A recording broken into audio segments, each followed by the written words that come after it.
Well, welcome to another edition of AKAU TV on what is New Year's Eve, and Happy New Year's out there to all the viewers. Welcome, Jamie. How are you this morning, mate? Yeah, very good. Thank you, Hazy. Yep. New Year's Eve and a big day of racing for us all tomorrow. Whereabouts are you located at the moment? Obviously, I've got the beautiful Raglan backdrop behind me. Where are you, mate? So Danielle brought me down to Kinloch yesterday, and Danielle rode at the races, and I had a bit of a day with the Chittick clan at Kinloch. Spent a little bit of time out on the boat, and headed back up to Matamata very shortly. Beautiful. So back into it, I guess. And I guess just touching on the week that's been, another very successful Boxing Day to you. Good to be back at Ellerslie, mate. Yeah, absolutely. We love racing up at HQ, and yeah, the horses all ran really well. I was very pleased with the 2-year-old. Festivity deserved that stakes race on the bubbles. Great to have him back, Hazy, and the other horse, Mohawk Braves down the line. What was our other one up there at Ellerslie? Bellon Rouge. The Bellon Rouge, the filly of the year series. Yeah, homebred filly, Dave and Karen's. Now raced by a good ownership group, so yeah, she'll crack on. She probably won't be seen again until she heads towards Te Rapa for the Boss's race. So yep, all going well. Absolutely, and I guess looking at the 2-year-old order of entry, you've got 5 of the top 10 in the Karaka Million now.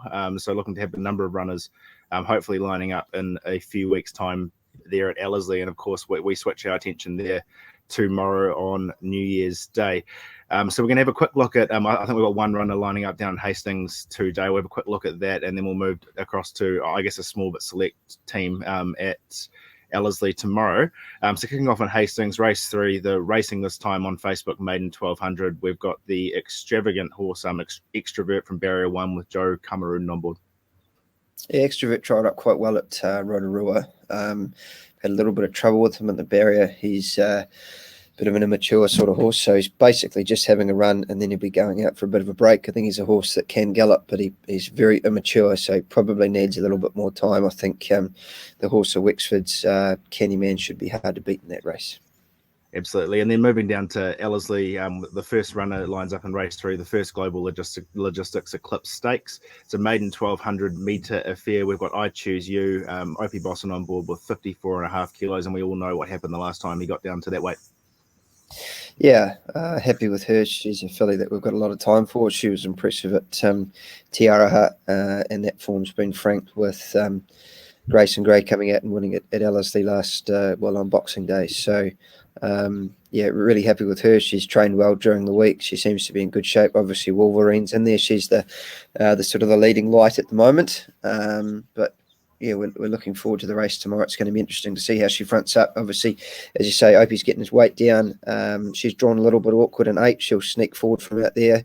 But yeah, we think that she's a really nice chance, and hopefully one of our better ones of the day.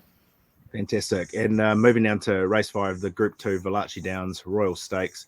For the 3-year-old fillies over 2,000 metres, we've got 3 runners engaged, the first of which is Outfit for Waikato Stud from Barrier 14 with Opie Bosson on board. Yeah, happy with her. She won well at Te Rapa last time. Showed a good turn of foot from back in the field. Sort of always thought that she's a filly that's on the improve. 2,000 metres suits her. She's by the up-and-coming stallion in Tavachi, out of the Group 1 winner in costume by Savabeel. So she's got all the blood in the world, and looking forward to hopefully getting a bit of black type for her pedigree, and the team at Waikato Stud, including the staff who raced the horse with the Chittick. So hopefully we can have a little bit of luck with her there tomorrow.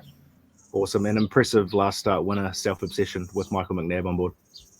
Yeah, she was good at Tauranga, raced up on the speed and rolled along. She's a big staying sort of filly that should have no problems with a step up to 2,000. She'll be rolling along up near the speed somewhere, and got to be a nice each way chance. It's sort of it's a race for fillies on the up, in our opinion, and those fillies that we've got in it tomorrow, they're certainly on the upward trajectory towards some of the hopefully better staying for 3-year-old races. Great. And Trieste from Barrier 10 with Craig Grills on board. Yeah, so she ran second at Self Obsession at Tauranga, raced well.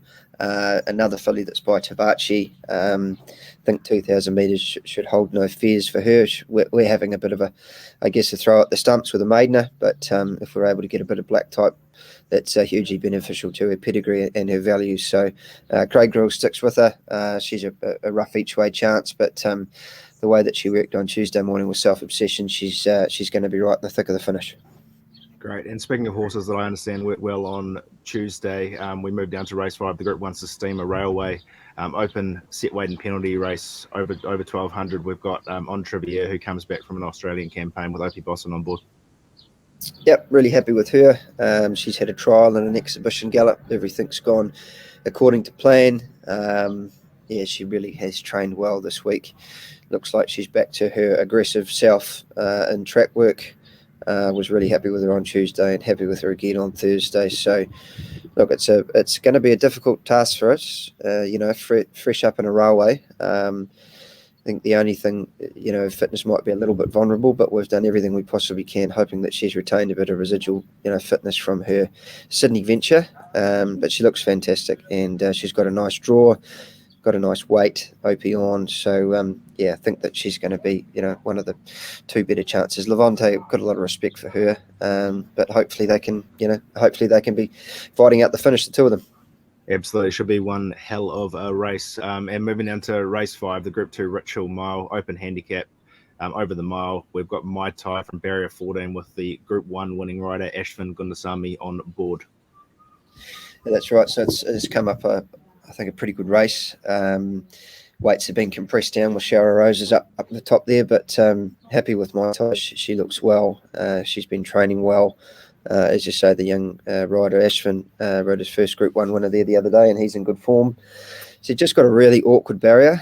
Going to need a bit of luck from there. We'll just sort of see how the race plays out, but hopefully we can be midfield with a bit of cover, and should be closing off well. She goes really well at Ellerslie. She won the Stella Artois up there last year, but it is a race full of nice horses, particularly the impressive Gold Watch coming through the grades so well. So got a lot of respect for the opposition, but she deserves her spot. Absolutely. So that wraps up our runners over across today and tomorrow. Do you have a best bet for us? You got it home last week with Grace and Gray, and also I think you tipped the guys towards Mohawk Brave as well. So you're on fire. Yeah, the boys got a bit of money last week, which was great, which is what it's all about. I'm going to make my best on Trivier. Hold her in very high esteem, and certainly looking forward to getting her back to the races tomorrow. That's great. And I guess just looking forward to next week. So we head to Awapuni. Have we got any horses lining up there on Saturday? So leaderboard will come up. Leaderboard will come back from the South Island. He ran third at Timaru during the week, went well. He's going to run in the Martin Cup on the way to the Wellington Cup, and we'll have Aotea Lad and Te Akau Caliburn in the open mile. So that should be three nice chances at Awapuni. And then Ellerslie on the Sunday, you've obviously used that as a lead up to the Karaka Million with a couple of 2-year-olds in the past. Will we see anything line up there? Yeah, we will. We'll have 3 run there. We'll have Time Flies, who we really like, who isn't qualified yet, but we think we'll be able to achieve that next Sunday. Fellini will have a look around Ellerslie before the big one, and so will Tabiyama, who ran second to Wolverine in the stakes race there that was moved from Wellington to Te Rapa. And then we'll have Illicit Miss in the maiden mile. She's going well. And we'll have the Perfect Pink and Pin Me Up running in the 3-year-old 1500. Pin Me Up hopefully on the way to the Karaka Mile, and the Perfect Pink getting ready for those nice staying sorts of races on the way to the Oaks. Of course, we're just 3 weeks away now from the big dance. Any pointers on who OP's leading to, or who he's choosing to ride in the 2-year-old race at this stage? Not just yet. I think it will probably depend if Time Flies wins and how impressive he is. OP's got a lot of time for Dynastic, who's a El Manzoor colt that ran really well, caught 3 deep with no cover behind Grace and Gray the other day. So yeah, we're still piecing that all together, and things can change very quickly with the 2-year-olds. So we'll leave it all open-ended for another couple of weeks and then go from there. The pieces are kind of slowly starting to fall together. So that kind of wraps up the weekend at home. Of course, on the 2nd of January, Singapore kicks off again, and you'll see a new trainer taking care of the Singapore contingent of horses in Donna Logan. So we wish her all the best as she kicks off next week as well. So there you go. Thanks for your time, Jamie, and have a good new year. Stay safe, guys, and we'll see you on the other side.